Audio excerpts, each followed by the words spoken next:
அஸ்ஸலாமு அலைக்கும். அப்படித்தான் இருந்துச்சு. ஆமாங்க. இன்னைக்கு எல்லாரோடைய ஃபேவரெட்டுங்க சிக்கன் கிரேவி ரெசிபி. அதான் நம்ம பார்க்க போகிறோம். அதுக்கு முதல்ல கடாயில் நல்லெண்ணெய் சேர்த்துக்கோங்க. கோழி சூடுங்க. ஸோ நல்லெண்ணெய் சேர்த்துக்கிறது நல்லது. வெங்காயம் பூண்டு எப்போதுமே நான் அடித்து தான் சேர்த்துக்குவேன். வேலை நமக்கு மிச்சமாகும் அப்படின்னு. ஸோ வெங்காயம் பூண்டு அடித்து வச்சதை நம்ம சேர்த்துக்கலாம். வெங்காயம் பூண்டு நல்லா வதங்கட்டுங்க. வதங்கினதுக்கப்புறம் நம்ம ஒரு 3 தக்காளி இங்கே நான் எடுத்து வச்சுருக்கேன். அதை சேர்த்துக்கலாம். நான் இங்கே 1.5 கிலோ அளவு கோழி எடுத்துருக்கேங்க. இதுக்கு 3 தக்காளி எடுத்தீங்க அப்படின்னா சரியாக இருக்கும். வெங்காயம் பூண்டு தக்காளி எல்லாம் நல்லா வதங்கினதுக்கப்புறம் இங்கே நான் சிக்கனை மஞ்சள் போட்டு கழுவி வச்சுருக்கேங்க. ஸோ நம்ம அதை சேர்த்துக்கலாம்.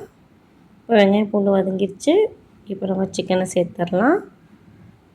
கறிக்கு மேலேயே கல் உப்பு சேர்த்துக்கோங்க. எப்போதும் போல் எப்போதுமே கறி செய்கிற மாதிரி இருந்துச்சு அப்படின்னா நீங்கள் கல் உப்பு தாங்க போடணும். இப்போது கறி மேலேயே இஞ்சி பேஸ்ட்டு சேர்த்துக்கோங்க. இப்போது கறிக்கு தேவையான மசாலாவை சேர்த்துக்கலாம்.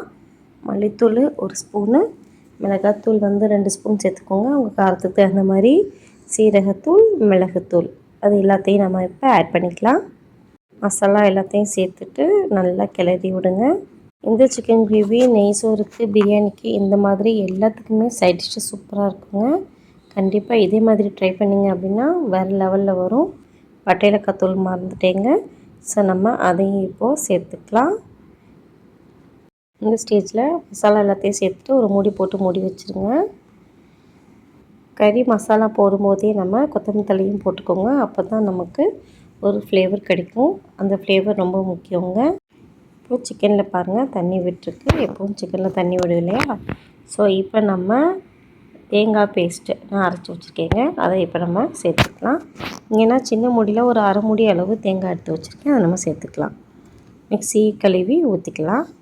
தேங்காய் சேர்த்ததுக்கப்புறம் எல்லாத்தையும் சேர்த்து நல்லா கிளறி விடுங்கங்க. பாருங்கள் எவ்வளோ அழகாக இருக்குது பார்க்குறதுக்கு அப்படின்னு. இப்போ ஒரு மூடி போட்டு மூடி வச்சுருங்க. நல்லா எல்லாம் கொதித்து வருங்க மசாலா எல்லாமே.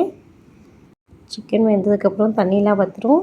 இந்த ஸ்டேஜில் நம்ம ஒரு அரை லெமன் அளவு புழிஞ்சு சேர்த்துக்கணும்.